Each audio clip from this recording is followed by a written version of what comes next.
Hello বন্ধুরা, রাধে রাধে। আজকে আমি বানাতে চলেছি সাবুর বড়া। তোমরা দেখতে থাকো। গুলো ভিজিয়ে জল ঝরিয়ে ছেঁকে শুকনো করে নেবেন, আর আলুগুলো জলে সেদ্ধ করে নেবেন। আর এপাশে শুকনো কড়ায় বাদামগুলো হালকা করে ভেজে নেবেন। গোলমরিচটা একটু থেতো করে নেবেন।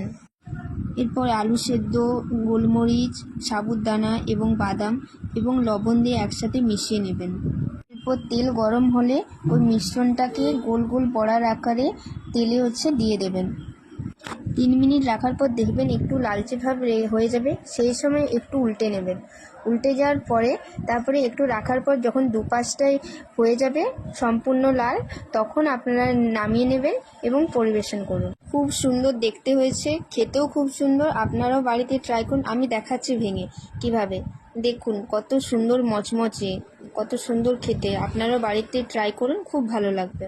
Thank you, tata, Radhe Radhe.